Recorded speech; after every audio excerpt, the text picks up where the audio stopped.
নমস্কার, আমি মুক্তা। রাজস্থানের নতুন আরও একটা ভিডিও নিয়ে আমি আপনাদের সামনে হাজির হয়েছি। আশা করছি সবাই খুব ভালো আছেন, সুস্থ আছেন, আর আমরাও খুব ভালো আছি। রবিবারের সকালবেলায় ব্রেকফাস্ট সেরে নিয়ে এখন আমরা যাচ্ছি মাছের বাজারে। মাছের বাজারটা আমাদের বাড়ি থেকে ওই 7 কিলোমিটার মতো দূরে। মাংসটা বাড়ির কাছাকাছি পাওয়া গেলেও মাছটা কিন্তু নিতে হলে আমাদেরকে এই দূরের বাজারেই আসতে হয়। তো একদম সকাল সকাল এসেছি, সবেমাত্র পেটিগুলো খুলছে, আর এখানে কাতলা আর রুই মাছ আলাদা করছে দোকানদার। এটা ছিল বড় ব্রিকেট, প্রায় 5 থেকে 7 কিলো ওজন ছিল এক একটার, আর 2 ধরনের চিংড়ি। এই দোকানে অবশ্য আমি ওই গলদা চিংড়িটা দেখতে পেলাম না। এই যে রুই মাছগুলোকে আলাদা করে রেখেছে, কাতলা মাছগুলোকে আলাদা করে রেখেছে, যাতে নিতে সবার সুবিধা হয়। ছোট ছোট চিংড়ি মাছগুলো এখন আমি বাছছি, এগুলো দিয়ে করব একটু লাউ চিংড়ি। আর এদিকে বড় যে ব্রিগেড মাছ ছিল, তো ওটা থেকে কিছুটা নেওয়া হলো। অন্যদিন অনেক ধরনের মাছ দেখতে পাই, আজকে মাত্র 4-5 রকমেরই মাছ দেখতে পেলাম।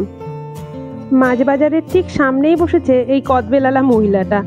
আমাদের কলকাতার মতন তো আর নয় যে আমি চাইলাম হেঁটে গেলাম আর মাখা কাকুদের কাছ থেকে বিভিন্ন রকম কিনে আনলাম। তো এখানে মাত্র 2 মাসই কদবেল পাওয়া যায়, নভেম্বর আর ডিসেম্বর। আর এদিকে খাজা কাকুর কাছ থেকে কিছু বাদামের খাজা নিয়ে নিলাম। এখানে অনেক ধরনের খাজাই ছিল, তিলের খাজা, বাদামের খাজা, আর নানা রকম। আর এই দেখো কাকে দেখতে পেলাম, শীতকালের নতুন নতুন কুল। এখানে মাত্র এই 1 মাস মতনই দেখতে পাওয়া যাবে, শুধু নভেম্বর। এগুলো বুনো কুল। রাজস্থানের কুল এত মিষ্টি হয় যে কুলে পোকা পর্যন্ত ধরে যায়। কথাটা একটু অবাক করা হলেও এটাই কিন্তু সত্যি। আর এই কালো কালো এগুলো কি বলতো, দেখতে একটু কেমন, কিন্তু এটা আসলে পানি ফল। এখানে পানি ফলগুলো এইভাবে কয়লা মাখিয়েই বিক্রি করে, যাতে অনেকদিন তাজা থাকে। রবিবার হলেই এতটা ব্যস্ততা গ্রাস করে কি আর বলবো। এখন আমরা এসেছি ওই রিলায়েন্স সুপার মার্কেটে কিছু জিনিসপত্র নেওয়ার জন্য, যেমন একটু ধূপকাঠি, একটু চাল, একটু ম্যাগি, একটু ফিনাইল, এইসব জিনিসপত্রগুলো নিতে এসেছি। এখানে না সানরাইজের জিনিসপত্র পাই না আমি। মানে সানরাইজের সর্ষে পোস্ত, গরম মশলা, এগুলো কতটা সুন্দর লাগে। তো আমি এত মিস করি, যখন আমি কলকাতাতে যাই ওখান থেকে বেশি করে নিয়ে আসি। কি আর করব, এখানে এভারেস্টের জিনিসপত্র আবার বেশ ভালো পাওয়া যায়। আর একটা অসুবিধা যেটা আমার প্রথম থেকেই হয়েছিল, যে কোন চালটা খাবো। শেষ পর্যন্ত সোনা মাসুরি বলে একটা চাল পেয়েছি সুপার মার্কেটে, এই যে হলুদ বস্তাটা, এটাই নিই, এটাই খাই। এবার এটা মোটামুটি খেতে পারি। সবসময় তো আর বাসমতি চাল খাওয়া যায় না। এই যে আমরা বিল করিয়ে নিয়ে চলে এসেছি বাড়িতে। আর এই যে পেয়ারা গাছটা, এ মনে হচ্ছে আমাকে একটু জীবন্ত করে রেখেছে, কারণ এখানে তো দেশি পেয়ারা পাওয়া যায় না। এই গাছটা থেকেই পেয়ারা খাই বলে আমি পেয়ারার স্বাদটা এখনো পর্যন্ত ভুলিনি, না হলে কবেই ভুলে যেতাম।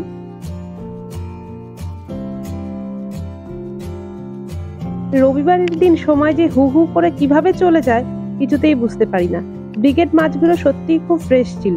তো ও বললো পেটির রসা খাবে, তো সেই মতন করে আমি পেটির রসা এদিকে বানাচ্ছি, আর ওদিকে মেথি শাক ভাজা করছি। বললাম যে আজকে আর দুপুরে বেশি কিছু করব না, এটুকু দিয়েই খাও, রাত্রে যদি আবার কিছু খাও তো আমি রাত্রে করে দেবো।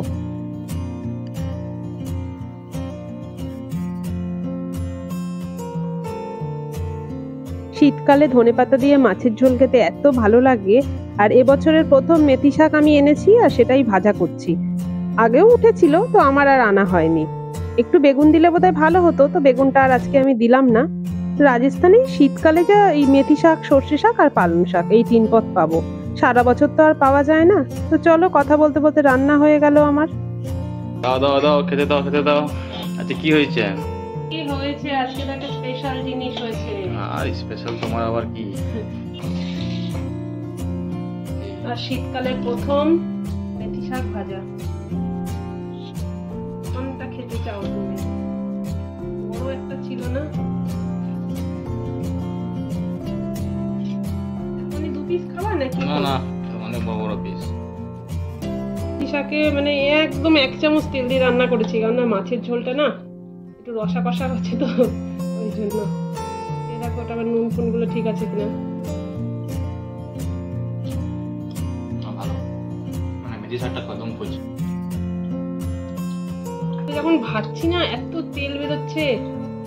ও মানে পেটির মাছ, আর কত কিলো যেন ওজনটা ছিল, 5 কিলো।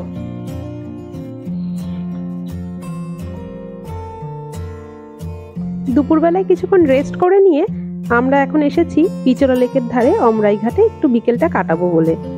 জায়গাটার পরিবেশটা এতটা সুন্দর, এখানে যে না আসবে সেটা কল্পনা করতে পারবে না। সবাই ঘাটের মধ্যে বসে নিজের নিজের মতন সময় কাটাচ্ছে, বেশিরভাগ ছিল টুরিস্ট।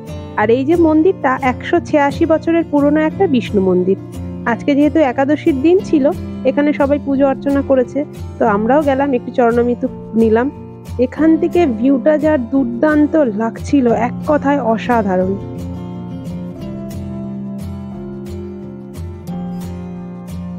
উদয়পুরের আমার সব থেকে যেটা বেশি ভালো লাগে এখানে সানসেট দেখতে। যে কোনো লেকের ধারে বা উঁচু পাহাড়ের উপরে উঠলে এত সুন্দর সানসেট দেখা যায়। তো আমরা মন্দির দর্শন করে নিয়ে এবার যাচ্ছি পেছনের দিকে, একটা সুন্দর সানসেটের জায়গা আছে, সেই জায়গাটা দেখবো বলে। অপূর্ব সুন্দর একটা সূর্যাস্ত দেখার পরে আমরা বাড়ি ফিরছি, হঠাৎ করে চোখে পড়লো তিব্বতিয়ানদের বাজার বসেছে। তো এখানে না 4 মাস এই তিব্বতিয়ানদের বাজারটা বসে, নভেম্বর, ডিসেম্বর, জানুয়ারি আর ফেব্রুয়ারি। ফিক্সড রেটের দোকান অবশ্য, 50 থেকে 70টা দোকান তো এখানে আছেই আছে। তবে জিনিসপত্র এত সুন্দর যে একবার দেখলেই পছন্দ হয়ে যায়, আর বেশিরভাগ মানুষজনই এখান থেকে কিনতে পছন্দ করে। দাম একটু বেশি যদিও, তবে কোয়ালিটি কিন্তু অসাধারণ। তো আমরা যাচ্ছিলাম, মানে কিনবো সেই উপলক্ষ করে আসিনি, ঘুরতেই এসেছিলাম। তো হঠাৎ করে একটা সোয়েটার এত পছন্দ হলো, তো আমি বললাম তুমি ওটা না নাও। তো ও সেই সোয়েটারটা দেখছে। অন্যকে খুঁতখুঁতে বলা খুব সহজ, আর নিজের বেলায়। যাই হোক, আজকের ভিডিওটা আমি এখানেই শেষ করছি। দেখা হবে খুব শিগগিরই নতুন আরো আর একটা ভিডিও নিয়ে। ততক্ষণের জন্য সবাই খুব ভালো থাকো, সুস্থ থেকো। আর ভিডিওটা ভালো লাগলে একটা লাইক, শেয়ার, কমেন্ট করে যেও।